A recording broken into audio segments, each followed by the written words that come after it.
I get it.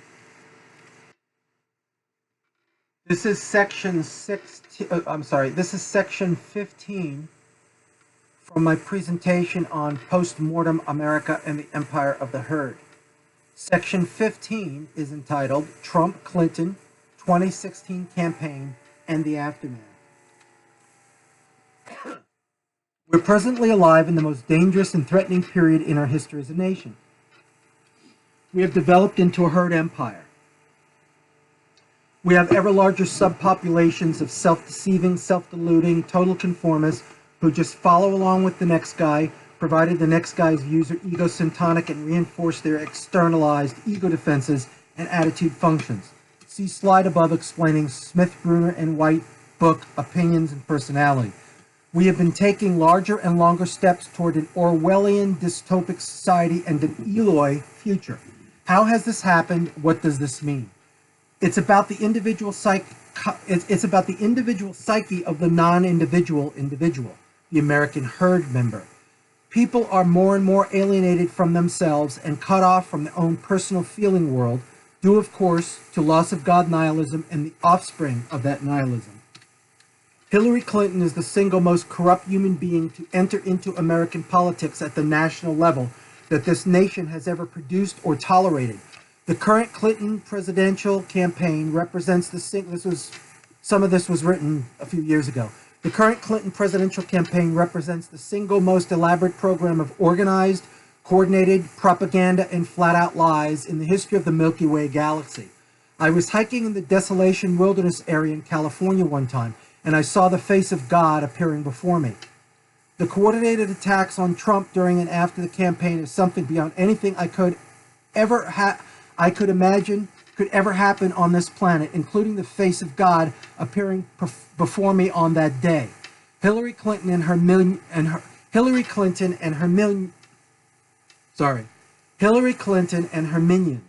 New York Times, Washington Post, CNN, and on, make Joe Goebbels look like the scriptwriter for Mr. Rogers' Neighborhood in terms of their dishonesty and deceitfulness. What we need in this country today is an Oliver Cromwell. We need a short regency or Lord Protector period in this country, where a very wise, honest, and benevolent dictator steps in and gets rid of all the corrupt people and their corruption via fiat, and then returns authority to elected and trustworthy men. And notice I did say men, not people. Corrupt forces harming our nation today include governmental bureaucrats, fat cat CEOs, Wall Street money suckers, high-tech monopolies that should be permanently broken up, like Microsoft, Google, Amazon, YouTube, and etc. The 6 big monopolies in the news and entertainment, same thing, media. And then structural improvements made in government to make it harder for corruption to flourish, for example, term limits for Congress.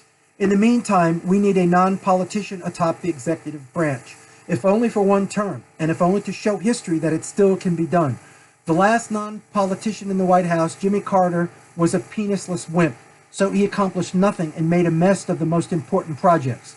His attempts in 1979 to try a Yonatan Netanyahu-type rescue of the hostages in Iran resulted in burned-out Huey helis smoldering in the Dashti Lut Desert, or was it the Dashti Kavar? If you can say anything about Donald Trump, you certainly cannot say that he is a penisless wimp. Trump declared war on the establishment. He ran for his first and last governmental office on a platform of draining the swamp. What is the swamp? Who is the swamp? The swamp includes Congress, federal bureaucracies, the intelligence community, especially the FBI and the CIA, who we now know are totally corrupt, banking and financial sector, and the corporate press, as well as many others. Trump is a threat to these people and their so far successful rackets and racketeering. So they are willing to try absolutely anything to attempt to destroy him, or at least to keep him from succeeding in fixing this country. This will probably eventually include violence and assassination attempts. I cringe at the thought of when this first assassination attempt against President Trump will be attempted. If you think I'm being paranoid or unnecessarily conspiratorial, remember how shocked you were in mid-June 2017 when James Hodgkinson shot up a congressional baseball game in D.C. Remember, Hodgkinson did a lot of damage acting completely alone. The people who dream of getting rid of Trump by any means necessary are the wealthiest and most powerful people in this country, with almost unending resources and manpower at their whimsical disposal. The first step to fixing this country, making it great again, if you will, is getting rid of these people. The second step is repairing the political structure such that corrupt actors are kept from infiltrating positions of power permanently. Trump, he says what he means and he does what he says. That scares the shit out of most Americans, especially today's power brokers. The more corrupt the American, the more shit is scared out of them, not just by Trump, but by anything or anyone challenging them. The American people, including the American elites, quote unquote, are not used to someone who works like this. They have had experience with plenty of clowns who talk this way, but it is obvious that with Trump, it isn't just talk. The last powerful politician who behaved this way was Teddy Roosevelt, who led the corrupt ones to believe they had bought him until he won the presidency, at which point he started getting rid of these people. There's a famous expression about Roosevelt #1. They bought him, but he didn't stay bought. In other words, they bought him assuming he'd go along with their corruption. But then when he got power, he attacked them and got rid of them. So the return of Teddy Roosevelt or Andrew Jackson to the bully pulpit is bringing out many symptoms of mental disorders that the American people have been hiding from public view. This is part of the reason Trump haters are not aware of just how psychotic and nonsensical they have been sounding post-November 2016 and during the campaign. Trump as surrogate daddy for the nation. There's a strange psychodynamic thing going on in this country with President Trump acting as a surrogate daddy figure for a nation of people who either didn't have daddies at all or had weak daddy figures. The feminist war on testosterone, which I talk about above, has devastated this country to the extent that the deprecation of fatherhood and masculinity have created a hunger, not only for a true strong masculine figure, not only for his traditional purpose in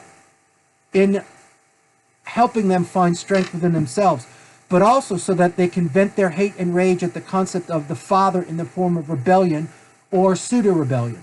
I hear people everywhere, including members of my own psychotic family, referring to him as strangely paternalistic terms that I have never heard before.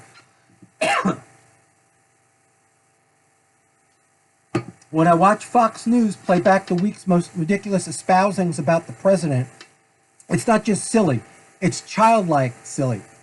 It's like people reverting back to childhood, talking about this daddy who they're angry at because he divorced mommy and left the family to its own devices. Strong father figures are hard for kids to deal with. They make you do your chores. They make you clean up after yourselves. They make you brush your teeth before bed with that ever-present but thinly veiled threat of that black leather strap holding up daddy's pants applied to your ass if you refuse to take responsibility for your life. We don't have this anymore. And the psychosis in the society at large, and the media in particular, has gotten to the point where spanking your child for doing wrong is being questioned as child abuse. That's how physically hedonistic and weak these people have become through their Hilarian nihilism. They can't even picture or contemplate the idea of a good old-fashioned spanking of a kid to help him. They resent Trump for being the surrogate daddy figure that deep down inside they hunger for, but cannot admit publicly because it goes against the prevailing feminist narratives in place today. The current organization and structure of political news and information dissemination is so corrupt that it makes Joseph Goebbels look like a scriptwriter for episodes of Mr. Rogers' Neighborhood. Endless bullshit about FBI being a respected and professional law enforcement organization. Do these people know nothing whatsoever about recent contemporary American history? I mean, obviously they know nothing.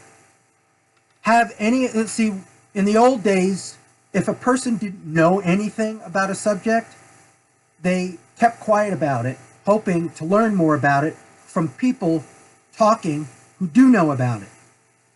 But today, people are so narcissistic and their need for attention and love is so desperate that the less they know about something, the more they'll talk about it. Have any of them heard the acronym? Do these people know nothing about whatsoever about recent contemporary American history? Have any of them heard the acronym HUAC? How about COINTELPRO? Does anybody in this country remember the slimy shit the FBI perpetrated or tried to perpetrate against Martin King Jr. and his wife? How about the framing of Russell Means, or the illegitimate harassment of the American Indian movement in general, the unnecessary harassment of the Black Panthers, who in the beginning and until the FBI and others started harassment campaigns against them, were really completely innocuous and harmless.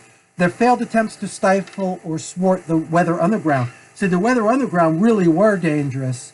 They were blowing things up, and the FBI failed to stop them completely. The bizarre and peculiar surveillance of Albert Einstein after he settled down in Princeton, New Jersey. Americans today are ignorant, corrupt idiots. That's why our empire is dying. The Russia investigation acts as therapy for Clinton lovers and Trump haters. Also, the Trump-Russia investigation is a diversionary tactic designed to protect Clinton, Obama, and their allies who actually did collude with Russia and actually sold secrets, not to mention uranium, to our nation's worst enemies. As long as everybody is focused on Trump and Russia, they are ignoring Clinton and Russia and Obama and Russia. It's always a better position in times of war to be on the attack rather than to be on the defensive. The media and the DNC keep pushing this Russia involvement to placate the subpopulation of Clinton supporters, Trump haters. They need to believe that Hillary Clinton lost the election and Trump won the election mainly because the Russians helped Trump by harming Clinton. Their personality structure depends upon this irrational and totally false belief. Why? Why do they need to believe this proposition so desperately? Because they need to believe that the direction the DNC, Obama, Clinton, and the other Clinton, etc., have been pushing this country towards is the right direction and the moral direction, and that the majority of Americans agree that this is the right direction, which thankfully they don't. They must believe this. Their personality structures depend upon this belief. Why? Loss of God, guilt, and shame. Slave ache and desperate need for feeling special. Specialness. Identity diffusion. Counterbalanced by even more desperate need to belong and be accepted by the herd. Desperate need for attention and for validation of a bogus liberal self-image. Nobody hacked the DNC server. I'm a retired high-level hacker and I know what I'm talking about. If the Russians actually hacked our democracy, quote-unquote, this ridiculous fucking meaningless, vague phrase, intentionally meaningless and intentionally vague, because they don't know what the fuck they're talking about, the DNC's hacked servers, where it all supposedly started, should have been subpoenaed by Congress, the FBI, and everybody else. First thing, before any organized investigations got started.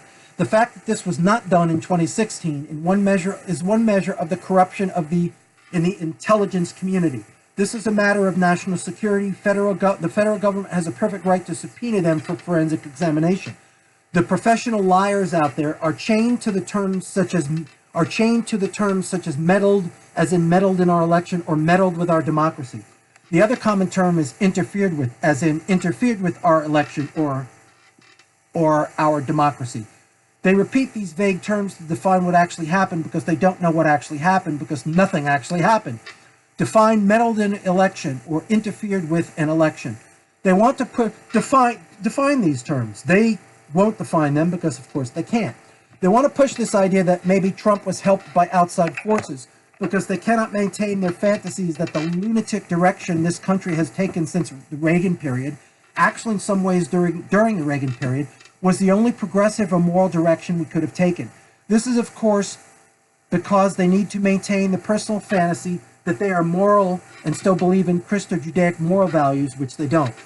The indignant are the biggest liars. People who act offended are striking a pose. They're hiding themselves from some truth about themselves that they are too weak to recognize or confront. This is why Donald Trump as president will be a very good thing for America. This is presently a nation full of shit, but also full of indignant liars and poseurs. The act of acting indignant is the nation's true national pastime. Anybody who can be offended must be offended and should be offended. They need help dealing with their dishonesty, their phoniness, and their poses. Donald Trump represents therapy for America. America needs him.